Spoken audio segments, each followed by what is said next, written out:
We are talking about creating pulse and feel, and this is lesson module 2, static and non-static note flows. What I mean by static note flows is a series of notes or a flow of notes on an instrument that has no dynamic interplay inside of it, meaning it's dot, dot, dot, dot, dot, dot, dot, very much like a machine. A non-static flow would be something that has a dynamic interplay inside of it, meaning it's not the overall dynamic. There's two kinds of dynamics now. There's an external dynamic and an internal dynamic. An external dynamic is just how loud are we overall. Are we too loud for the singer to sing the song? Are we not loud enough to support the Marshall, 12 Marshall stack playing guitar guy?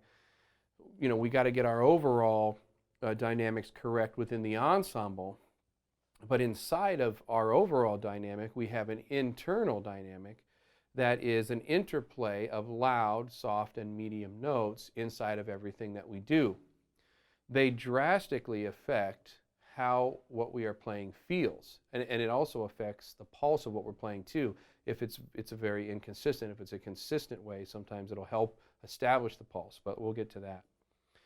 I'm going to give you an example real quick of the interplay of dynamics being static or non-static. If you play a static flow of notes, sometimes it can really benefit what we're doing, sometimes it can be a real detriment. Case in point, the horrible rock drum fill. Right? You know, it's just 16th notes around the drums, but when it's so static like that without dynamics, it doesn't sound that good. I could play the same thing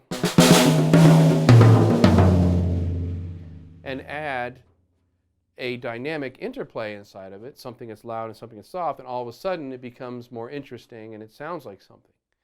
This will happen inside of our beats as well. For some beats, we want a very static note flow on the hi-hat. For instance, when you're playing a funk groove, if you play with a lot of dynamics in the hi-hat part, it changes the lope of the groove and it doesn't feel as good. It just doesn't sit in the pocket. A lot of that early James Brown stuff, the Clyde and Jabbo and those guys, if you watch their hi-hat, they weren't playing a lot of dynamics inside of those riding patterns. It was more of a static eighth note pulse. On the flip side, there's certain dynamic patterns, like if you're playing Afro-Cuban music, like say a salsa hi-hat pattern, that you have to have the dynamics in there because that's what's carrying the beat on the upbeat. So 1, and,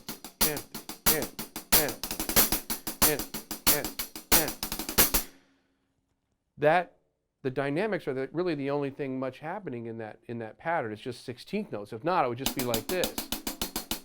But if I add dynamics, and a 1, and a 2, and a 3, and a 4, and now there's a part involved.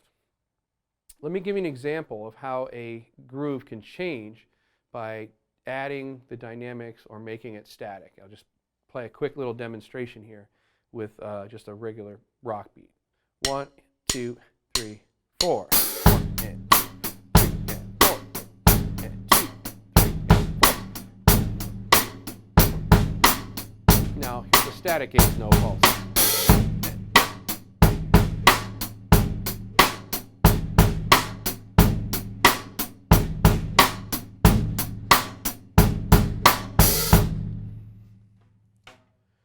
What happens to the beat is it sort of shrinks down a little bit and sort of cooks along a little bit without having that lilt to it like this. A lot of times I'll see guys who play a lot of swing music and jazz music. They can't get a static beat to happen here. And that's why they don't sound good playing funk and rock and R&B, and vice versa. You know, guys who do that all the time and they don't have any dynamics, they don't sound as good playing swing and straight ahead stuff because there's a lot of dynamic interplay inside of that style. So just being aware of this dynamic interplay in your playing will make a big difference in how convincing and effective you are in different styles. In this particular demonstration, I'm playing like just a rock type beat. Let me give you an example and demonstrate like an old school funk beat, and where I'd really want to have a static riding hand pattern in it, because that's really the way that it sounds the best. Here we go. A 1, 2, 3, and 1, 2.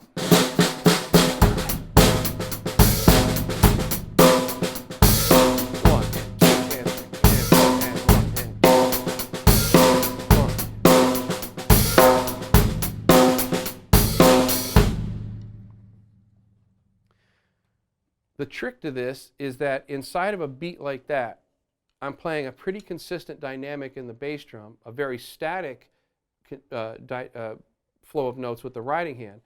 But you can see in the left hand, I'm still playing a nice dynamic interplay of having a backbeat and some ghost notes that are keeping that thing sort of moving along.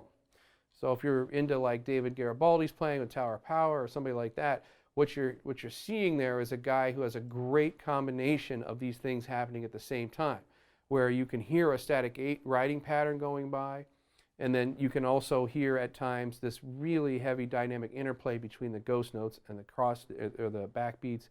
And especially in the bass drum, there's times where there's no dynamic and it's just powering, and there's times where the dynamic is where the funk is at in the bass drum pattern. You got to get inside of those patterns and know where the dynamics are.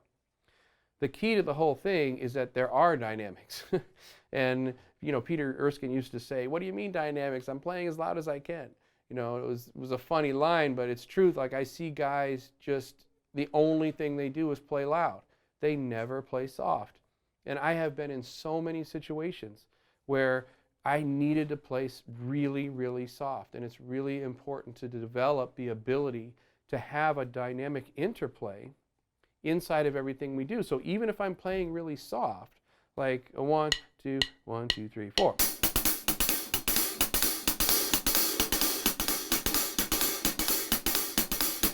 You can still hear that there's an accent and 2 little unaccented notes, and there's a dynamic interplay. I'm playing very lightly on the hi-hat, so lightly I can't even really use my foot. I have to use my hand to close it, but that's okay. I still have some dynamics inside what I'm doing.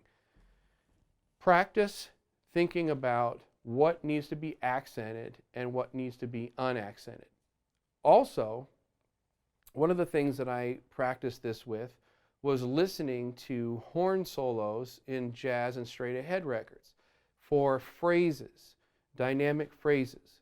And I would start to practice some of my fill ideas, especially in swing playing, using these longer phrases, but understanding the dynamic of the phrase. So if the horn player went ba ba do da dee da do da do do da da do be be ba ba bo da da do, I could hear those accents. Ba ga do boom ba ba do boom ba da boom ba do boom ba. You could hear the phrasing and the dynamic interplay inside of that, and the communication of what's happening and what we're doing comes to life.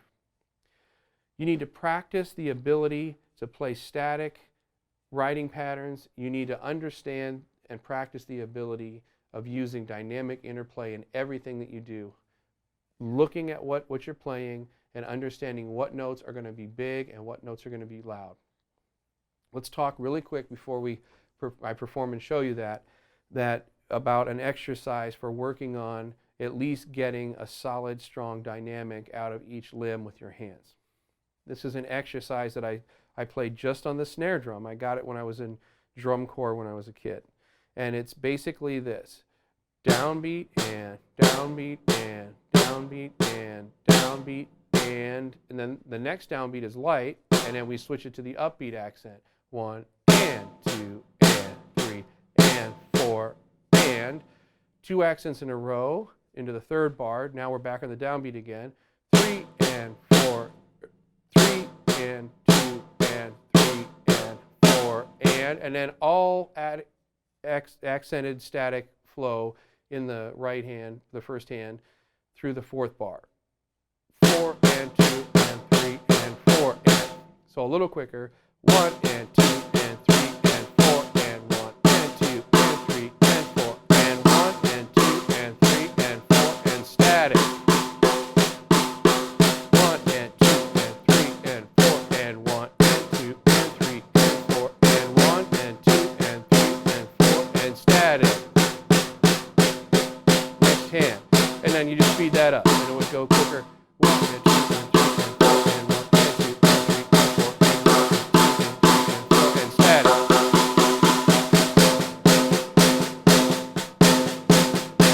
Down, down, down, down, static. pretty simple exercise, but that's a great thing to work on each day. And the key, again, is the contrast in what we're doing. This is not soft and this loud. This is not loud and this soft. Okay? This is soft and this is loud. It's obvious. The crowd can tell what it is. The band can tell what it is. Everybody can tell what it is, what's soft and what's loud. The contrast is what's important. So I'm really looking for the delivery of the loud notes to be loud and the small ones to be small. And I remember years ago, I remember standing in an elevator and this lady said to me, "Are you in the band?" I said, "Yeah." She goes, "Are you guys going to play real loud tonight?" And I said, "Yes, we are. And we're going to play real soft and we're going to play real medium too." Because that's what we do. We have control over our contrast. We have control over our dynamics, our interplay, and we communicate through what we're doing. So let me give you a little performance example of, I'll first start with this exercise, and then I'll move it to a couple different limbs even, and then move it around the drums and have some different phrases and things dynamically. So here we go. 1, 2, 3.